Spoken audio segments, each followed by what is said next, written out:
Welcome to the Regions Wealth Management Economic and Market Roundtable discussion. I'm Jeremy King, Vice President of Corporate Communications at Regions. Joining me are Regions Asset Management Chief Investment Officer Alan McKnight, Regions Chief Economist Richard Moody, and Senior Vice President for Public Policy Chris Scribner. Thank you all for being here. It has been called everything from an historic election upset to a stunning repudiation of the establishment, a race that defied the pundits and polls to the end. Donald Trump is president-elect, and he'll work with a Republican-controlled Congress, one of only a handful of times we've seen a Republican clean sweep of the White House and control of the U.S. House and Senate in the same election. Many said Trump couldn't win. Others believed in the outcome all along. Chris, Alan, and Richard, what do you take away from the results? Well, Jeremy, I think you called it both a repudiation of the establishment and a stunning upset, and both are true. I think both campaigns expected a different outcome, even on election day, in part because the polling that everyone looked at was wrong. It was wrong by a small margin, and so it showed Clinton with narrow leads in key states, and those leads obviously were not there on election day.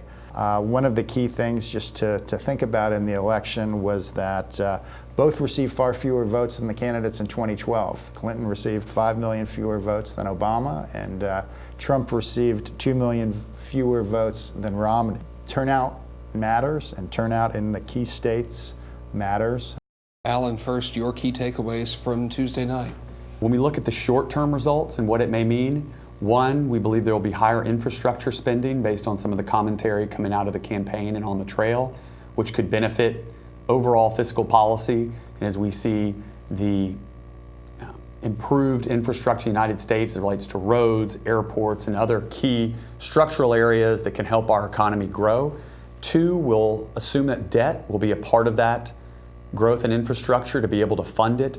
We will need additional debt funding from the U.S. Treasury, which we believe will cause rates to go higher. We've already seen that happen in the short term. We've seen a pop since the election in terms of interest rates. We think that will continue. And then finally, we look at very specific sectors within the economy, whether it be healthcare, the infrastructure companies, or financial services, who've all benefited from a theme of less regulation. Richard, your first impressions? Well, I'll just put my key takeaway in terms of the economy. The current expansion is on the verge of becoming the third longest in history. But at the same time, there are a lot of people who haven't felt a recovery yet, let alone an expansion. And I think the results we see from the election are a stark reminder of that fact for a lot of people who probably lost sight of it. Thank you, Richard. And our discussion today will focus on what a GOP-led White House and Congress means, not only for the political landscape in 2017, but also the markets and the economy. And before we go further into the heart of the discussion, our legal and compliance groups have asked us to highlight disclosure information. Trust and investment management services are offered through Regions Wealth Management, which is a business group of Regions Bank. The opinions expressed during this roundtable discussion are those of the presenters, and not necessarily of Regions Financial Corporation or any of its subsidiaries, and the opinions may change. Now, after a volatile election season, uncertainty remains. To dive deeper into the impact on the markets and the economy, we need to look more closely now at the election results themselves. Chris, lay that out for us. One of the key points, and piggybacking on the comment I made earlier, is this was a lower turnout election. However, one of the key parts of determining who won and who got their base to show up was that the message does matter. Clearly, Trump's message of economic populism, will focus on immigration and trade policy, his anti-establishment rhetoric, helped push him to victory. And that will impact his ability to work with the establishment in Washington, particularly even the Republican establishment. And there is a lot of optimism about the ability to work with Trump. The other parts of the election results, very little change in the Senate, which means Mitch McConnell, Republican, will still be the leader and has signaled a willingness to put aside party divisions and work with Trump. And the potential threat to Paul Ryan's speakership has ebbed, and he will clearly be in control, and he has the House, and he has a very detailed policy agenda. So the ability of Trump and Ryan to work together will be a key part of what Republicans are able to get done. What do you make of how Donald Trump fashioned and strategized and orchestrated his victory over time, all the way up until what we saw Tuesday night? Well, I think a point that we've talked about before is his ability to seize on an issue that resonated with voters on immigration and trade, a kind of, in a sense, two separate issues, but where this kind of social and economic opposite sides of the same coin around economic anxiety and questions about the future and the future of the government, and also the future of prosperity for voters and their children in the way they looked at the election. And that was a cornerstone message in the states that he won, that he needed to win the Electoral College. Markets have historically preferred a balance of power in Washington. And when no single party is in control of Congress and the White House at the same time, it's less likely that we'll see sweeping, groundbreaking legislation passed and signed into law. In other words, a degree of gridlock can generate less uncertainty. But Alan, with a Republican-led White House and Congress now, do you expect to have more uncertainty or volatility in the shorter term? We do envision more volatility, Jeremy, and what we would argue is that it was almost a mini Brexit, and we'll talk more about the Brexit later on, but when you look at the market's reaction, which was a very sharp sell-off into the news, and then almost an immediate reaction and positive market surge afterwards, in the day afterwards, was one of the markets understanding what's going on, trying to then signal that there's a positive nature in many sectors and areas of the economy. But until we have more understanding, and Chris touched on this, of who the players will be, who will be in the cabinet, what real policy will be, it's very difficult to understand what the implications will be for the market. So certain sectors have outperformed. We've seen this real shift. But until we have further insights as to who the players will be, the market is going to follow on each progressive piece of information with a certain level of volatility, both on the upside and the downside. Do you think that some investors perhaps learned a little bit from the Brexit episode? And by that I mean they saw the futures going down and decided this would be a good time to buy. And do you see any other takeaways moving forward as to what the initial 36 hours after the election taught us? We do. We would envision this as a mini Brexit. And when you look at how markets have reacted the 3 months before and the 3 months after a Republican sweep have performed, and when we look at it over the long term, we believe that it's instructive as to where markets will go as the market understands the true policy. As we've talked about in prior calls as well as today, there hasn't been an inordinate amount of true policy conversation going on. So the markets have had to digest the limited amount that they've had. What we've seen historically is that markets tend to perform well after a Republican sweep. So if Congress can work together, work with the president, and the markets can start to understand what the policy structure will be, and then what that impact will be on the economy, which Richard will touch on, we think that it's going to level off in terms of volatility. But in the interim, we anticipate higher levels. Regarding policy discussions, we do know that we can expect changes in terms of legislation, economic policy, and so forth, even though President-elect Trump did not release detailed policies during the campaign. Chris, what are the key economic policies that you think we will see during a Trump presidency? Well, Trump has signaled a couple of key policies that he would like to work on right away. He is also putting together a transition team, which I would note very much includes a lot of establishment Republicans. So just like Republican voters, typical Republican voters came home to Trump in the election, it seems like policymakers will do the same. One way, although again, Trump at times took policy positions on Social Security and Medicare, for instance, that were at odds with Republican leadership generally. But one of the key ways we'll see how well the Republicans can work together is in the Congress that comes back into session next week. If they extend the spending program past the extension of the debt ceiling in March, when Republicans don't want to have a fight over raising the debt ceiling, which they've had an intra-party fight in recent times, and avoiding that will allow Republicans to continue to work together. So to answer your question more specifically, Trump has signaled that he wants to work on tax reform. That's something that Republicans and Democrats in the Senate and in the House have begun to talk about. That might be cuts in the corporate tax rate and potentially in the personal tax rate might be matched with infrastructure spending that we referenced earlier, and that could be something that happens early in 2017. Trump can also act quickly on energy policy. Some of the policy he would change had been done by executive action, so he has the ability to make some changes to free up the ability of energy companies to do investments that they want to make that they may have been uncertain about making. The Keystone Pipeline could move forward. So there are a range of things he can do as president, even without Congress, on energy policy.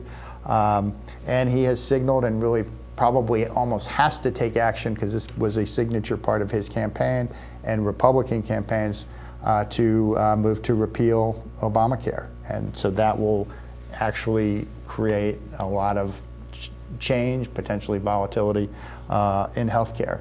Other areas of the economy, including financial services regulation, are a little less clear because Congress probably has to act in specific areas, but also regulators have terms that overlap the president's, and so there will be less ability to make changes in regulatory policy as there might be in energy policy, for instance. In areas where President-elect Trump will have to work closely with the Republican Congress, do you see where his desired policy changes may be easily approved by that Congress, or might they still face an uphill battle? Again, I think areas such as energy is one where we clearly work together. In financial services, changes to Dodd-Frank, there are competing agendas within the Republican Party about the best ways to make significant changes to Dodd-Frank. So that could be more difficult. Tax reform, again, there are a lot of competing proposals, even if there are broad, clear ideas about whether or not to reduce the tax burden. So some of this will depend on how quickly he puts together his plans, how quickly and easily the first few ideas move, and that will generate a lot of momentum, although clearly we expect a lot more activity. And let's turn now again to Regions Chief Economist Richard Moody. Richard, over the past several months, we've heard uncertainty over the election being blamed for any number of economic and financial woes, ranging from weak business investment spending to, disappointing donut sales, I suppose. So with the election now behind us, what do you think the impact on the economy will be? Well, I think the first implication is companies are going to have to come up with a new excuse as to misperformance and missed earnings. But fortunately, the election's over, but we're heading into winter, so there's always the weather to fall back on. So our baseline outlook really hasn't changed that much at this point. Now, the chart you're looking at was our baseline forecast before the election. And I mentioned earlier, we're on the verge of this becoming the third longest expansion in history. But at the same time, it's also the slowest expansion in history. So we really didn't see growth getting much away from the 2% average we've seen since the end of the 2007-09 recession. And consumer spending and housing were going to be the main supports. Business investment and exports were going to be the main drags. And we have been talking for a long time now that our main concern with the domestic economy has been the corporate sector, particularly weak capital spending. So after the election, given the results, we see some pretty potentially significant upside risks to our baseline forecasts. And those come in a few forms. Chris has already touched on fiscal policy. We could see corporate tax reform. We could see individual tax rate cuts. We could see higher government spending in the form of infrastructure programs. Though to Chris's good point, you have to keep in mind that Mr. Trump and the Republicans in Congress are not necessarily aligned philosophically on just how much more spending they're willing to implement. But nonetheless, on that there is some upside risk from fiscal policy. Regulatory policy also a source of potentially significant upside risk. If you think about over the last 8 years, the extent to which the regulatory burden on the economy has increased in sectors from finance to healthcare, energy, transportation, the labor market, I think there's pretty significant room to roll back some of this regulatory burden we've seen over the last 3 years and really free up more of the economy's productive capacity. Now, that being said, there is, I think, a significant downside risk in all of this, and that comes in the form of trade. During his campaign, Mr. Trump was pretty hostile, let's say, towards trade. Think of what he stated publicly during his campaign. He wants to unilaterally withdraw from NAFTA. He wants to pull out of the TPP. He wants to label China as a currency manipulator. And he also wants to slap a 45% tariff on imports of Chinese goods. Now, if those things happen, there are going to be foreign countries that retaliate. And if we see less trade, that's a net negative, and it's also inflationary. So there are risks both to the upside and the downside, but we think on net the risks are to the upside. And one other point I'll make here is that all these factors are going to make the Fed's job a lot more complicated, because to the extent we see higher government spending, which necessitates more government borrowing, that's going to put upward pressure on interest rates. To the extent we do get inflation pressures, we get faster growth, that's only going to add to the upward pressure on interest rates. And so the Fed is going to have, I think, a challenging time kind of navigating all these cross currents that we could potentially see hitting the economy. But what I would say again is none of this is going to happen quickly, to Chris's point. So really, I wouldn't get my hopes too high for 2017, but maybe towards Q4 17 and into 2018, we'll really start to see some tangible results from what we've just seen in the election. Well, you mentioned some upside risks to growth. Until we have more details, though, on the policy path of the next administration and Congress, it's too soon to know specifically how your baseline economic outlook will change. But a critical part of any outlook, Richard, will be further improvement in labor market conditions. What's your take on the labor market, and what do you expect to see in 2017? Well, I think in a way the labor market is a microcosm of just the broader picture that contributed to the results we saw Tuesday. So if you go back, we lost 8.5 million jobs during the downturn. Since March of 2010, when the labor market really started to recover, we've added over 15 million jobs. So we are still seeing a fairly steady rate of job growth, but at the same time, there's a lot of slack left in the labor market. Long-term unemployment remains a significant issue.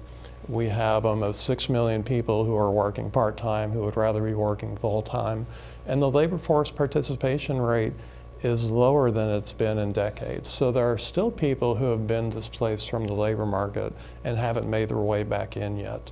So in our baseline outlook of growth of around 2%, it doesn't figure that we'll see much of an acceleration in job growth. In fact, we might see it slow down a little bit further.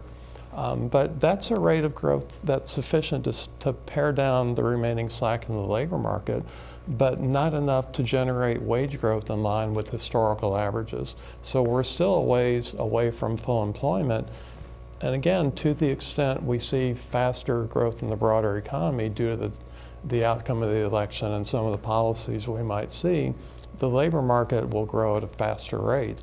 But barring that, it's really going to be much more the same. We'll make further progress, but there's still a lot of slack to pare down. And Richard, further improvement in the labor market is a critical element of your forecast that consumers will be the main drivers of overall economic growth. How do you assess the overall condition of consumers and household finances? Consumers over the last few years have benefited from three significant tailwinds. One is the improvement we've seen in the labor market. We have seen better growth in disposable personal income, which is underpinning growth in consumer spending.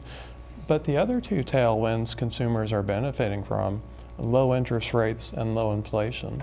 So consumers have been able to not only increase their discretionary spending, but also build up savings and pare down debt. So as a result, household balance sheets are in much better condition than they've been in some time. And what we've seen is significant increases in household net worth. So as of Q2 2016, which is our last data point, household net worth was standing at a record high. Now, over the early years of this recovery, a lot of that gain was driven by stock prices. So it wasn't necessarily distributed across a wide swath of the economy. But over the last couple of years, we've seen faster house price appreciation, which means that these gains in household net worth are being spread across a much wider swath of the economy, which is beneficial for growth in consumer spending. Now, we do think that the overall level of debt in the household sector is probably a little bit too high still. But this is where low interest rates come into play. Because as you see in the chart here, household debt service burdens, in other words, households' monthly loan repayments, lease payments, other financial obligations, they're at historic lows thanks to low interest rates. So again, these low interest rates have been clearly beneficial to consumers, but that is one of the dangers we worry about to the extent we see higher rates over coming quarters, is that these monthly debt service obligations are going to get a little bit more onerous. Well, in recent weeks, we have seen long-term interest rates rise pretty substantially, both in the U.S. and abroad.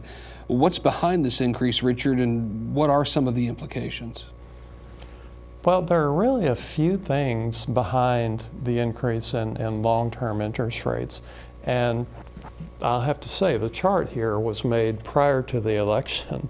And what we've seen is that in the days since the election, this spread between short-term and long-term interest rates has gotten even wider. But what started all this off a few weeks ago is we saw policy changes and public pronouncements from the Bank of Japan and the European Central Bank. And the gist of those was that they're not going to keep expanding their asset purchases. In other words, they're finally realizing the limit of buying up assets in the open market and trying to push interest rates lower and lower. Okay, those policies clearly haven't had the stated effect, the desired effects. Another thing we've seen along the lines of central banks, if you recall a few weeks ago, Fed Chairwoman Yellen came out and said the Fed might be willing to let the economy, quote unquote, run hot.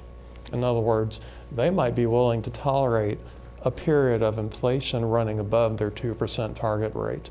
So that naturally would make long-term rates go higher just due to an increased inflation premium. So a big component of this move has been investors realigning their expectations of central bank policy, backing away a little bit from the long-term asset purchases. At the same time, we've seen headline inflation tick a little bit higher, both in the US and abroad. Now, a lot of that is reflecting the effects of lower energy prices kind of washing from the data. But nonetheless, inflation expectations have become firmer over recent weeks. And now, if you want to talk about the impact of the election, that's added about another 17 basis points to this interest rate spread.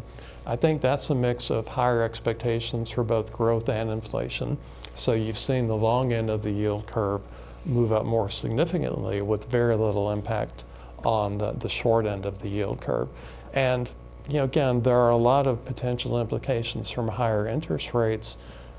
None of them are probably too good in terms of if you think about borrowing in the economy, if you think about consumers wanting to take out mortgages. That's a concern that higher mortgage rates might eat into housing market activity, make it more costly for firms to borrow as well, not only from banks but in the corporate bond markets. But to the extent you get faster growth, it should negate a lot of that effect, depending on how high rates go. And how much further do you see the increase in long-term interest rates running? Well, we have a tendency, I think, to just kind of take the last few data points and extrapolate them out into the future. And so I think a lot of people are thinking, wow, we're off to the races after long-term rates have been so low for so long, here we go. And I would just caution against that. For one, to Alan's earlier point, there's still a lot of volatility. There's still a lot of uncertainty about just what policy mix we're going to see out of the new administration and the new Congress. And then the other point I'll make is there's a distinction between central banks deciding to do less and central banks deciding to get out of the game altogether. And just because, for instance, the ECB talks about tapering asset purchases, it doesn't mean they're not going to still be involved holding and buying assets. In fact, if you look at our Federal Reserve sitting on a $4.5 trillion balance sheet, their policy is to reinvest the proceeds from maturing assets so that this balance sheet is not shrinking anytime soon. And then you add to that similar policies, though not as large balance sheets in Japan and Europe, and central banks are still going to be very actively involved in the markets, which to me suggests that while there may be more room to run on the upside for longer term rates, it's not going to go on indefinitely as long as you have central banks so actively involved. So really that's the bottom line, is that while we do expect long-term rates to move a little bit higher, when all is said and done, they're still going to be lower than they would be given the same profile of growth and inflation if central banks weren't still so actively involved. As we discuss rising interest rates, we're also just a few weeks away from the Fed's next major decision on the federal funds rate. The market's been pricing in a 25 basis point increase at the December FOMC meeting. Alan, has the outlook for an increase changed in your view in recent days? And what should investors do to mitigate risk in a rising rate environment? Nothing has changed our view in the recent election and commentary coming out to believe that the Federal Reserve will change their policy. We still believe that they will raise rates by 25 basis points. And in that type of environment, and the environment that Richard spoke to earlier, we believe that further diversification is required. And that means shifting away from what I would describe as the classic stock bond model and thinking about using alternatives to further diversify and to mitigate risk. Because if you look at rate increases and the 10-year bond going up to a measured degree over the last 5 cycles, in each of those time periods, alternative assets have benefited portfolios. And we think that you should start to prepare for that now because, as Richard noted, we don't think that rates are going to go significantly higher. We don't think, based on the anchor of central banks' balance sheets, that we're going to see a big pop in rates. But what we do believe is that you need to be prepared now within portfolios, and you need to add a measured degree of diversification within alternatives to improve the outcomes for portfolios. Even with the rate increase, what are your thoughts on the global rate environment, and what does that tell us about the market's view of growth going forward, Alan? As a follow-on to Richard's comments, we're at an unprecedented low in overall rates, and that goes from the developed world in the US, in the UK, in Japan, in the Eurozone, and it's a product of many of the challenges in global growth. And we don't believe that all those challenges are going away. So we believe that rates should go higher off of the base of where we are today, but because growth has been so slow and because, as Richard noted, the balance sheets have expanded to such a degree, it's not as though those trends within central banks' balance sheets are going away completely. Doing less is far different than doing nothing at all. And so as we look at the structure of rates, and we've already seen a rise after the election, the question will be, at what pace? Will it be more measured, which we believe is the case? Will there be more volatility as we start to hear more about policy from the United States, even as it with regard to who the chairperson of the Federal Reserve will be? We're not of the belief that that is going to change immediately, but certainly as you look out to 2018 and beyond, there's a lot of conjecture about what the shape of the Federal Reserve could look like, and that will inform rates. And our partners in the developed world, when you think about Japan and the EU, will be informed by that. So we see these rates going higher off of a very low level. We think it'll be more of a measured pace, not a radical departure, and portfolios need to be further diversified to hedge against that. Another element to consider, Alan, oil prices will also have an impact on the markets. Oil is a common topic for investors these days, and given oil's significant rise off the lows of February, but with a recent retrenchment, how should investors consider the impact on portfolios going forward? Well, it's been such a pleasure to have the election because it's finally taken the topic of oil off the table for a couple of days, Jeremy. But when you look at the price of oil and you look at what occurred at the beginning of the year, we saw a sharp sell-off in oil prices, and then a dramatic reversal. We dropped to a low of almost $26 a barrel in WTI, West Texas Intermediate crude, up to over $50 a barrel in WTI, and then it paring back a little bit. So when you look at the oil price, there are a host of different components as to its volatility. First and foremost, you have the US dollar. Oil is typically purchased in dollars, and therefore, to some degree, as the dollar goes, so goes oil. In addition, you have all of this commentary coming out of OPEC and their views and conjecture around what will they actually do. They love to talk about things, but they don't do a whole lot. So when you think about oil prices and the impact, it has a huge impact on the overall economy and on the global economy, but getting specific data points around how it's going to behave is much less precise. And so when we think about portfolios, one, commodities have done very well in addition to oil this year, but we think there's going to be even more volatility in that marketplace. So if you think about volatility in stock prices, volatility in bond prices, and then you move over to volatility in commodity prices, and more specifically oil prices, we just think that the volatility will continue to increase within the commodity complex as more information is realized within the marketplace. And within portfolios, thinking about it holistically rather than specifically on, well, it's just oil. Well, actually, oil is just an expression of views on the economy and dollar price more than anything else. This is our last economic and market roundtable discussion for this year. And if I could sum up much of our discussions in one word, that word, Alan, of course, would be what you just mentioned, volatility. And we expect volatility to continue in 2017. Given the recent spate of volatility in the stock market due to geopolitical concerns, what are your thoughts on how the stock market may react ahead of geopolitical events that occur in 2017 and what history may tell us? Well, Jeremy, you know my favorite line from Mark Twain, which is, history doesn't repeat itself, but it rhymes. And therefore, when we look to 2017 versus 2016, we're informed by that history and an understanding of how have markets reacted historically. Typically, we have seen an immediate reaction, which is far too violent. What we saw with Brexit, where you saw the first day after the vote, market was down 3.5%. The ensuing trading day, which was after the weekend, down another 1.5%. Since that point, that Monday, we've actually seen a market rally and significant positive returns within the overall equity market. So what that tells us is that, and over various time periods, is that the market overreacts, and then it starts to digest the information, and we actually see movement higher over time as long as there is not something radically changing the structure of the marketplace in those times. And that's been everywhere from the Depression to the '87 crash, the dot-com bubble, and over a 5-year period, we actually see markets higher. And that is the benefit of long-term compounding, that the market is going to react how it will get very volatile, and then it will start to benefit.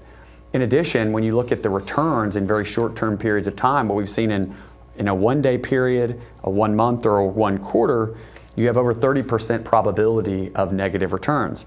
Then you move out the spectrum and you get out to a 5 or a 10-year return, you're closer to 10% or less. So what that tells us is that short-term volatility will be what it is, but over the long term, the probability of negative returns in the S&P 500 specifically are pretty low. And we think that over time, that will continue, regardless of who is in the White House and who is in Congress, that the market is going to digest this and be a discounting mechanism. And the final point I would make, and I hope you will humor me as well as my colleagues here with a commentary also from history. In 1835, Alexis de Tocqueville wrote Democracy in America. And when you think about that time period and what was going on politically, and Chris and I were talking about it earlier, far different time period, and yet he wrote, as the election draws near, intrigues multiply and turmoil spreads. Citizens divide up between several camps, each of which adopts the name of its candidate. The whole nation descends into a feverish state. The election becomes the daily theme of newspapers, the subject of private conversations, the object of every maneuver and every thought, the only concern of the present moment. It is true that as soon as the result has been announced, this passion is dispelled, all returns to calm, and the river, which momentarily overflowed its banks, returns peacefully to its bed. So, humoring me as you did, I would argue that the market moves in the same manner, and that over time there will be a lot of volatility, there's conjecture, but in 1835, similar to 2016, eventually we will move through this. This too shall pass, and we'll get to some positive outcomes from a market perspective. Alan, thank you, and thank you, Chris and Richard as well. This concludes the Economic and Market Roundtable discussion. We thank you for listening. And if you would like more information about Regions, the products and services we offer, or if you would like to discuss investments or other wealth-related topics, just give us a call at 1-800-826-6933. Thank you for listening.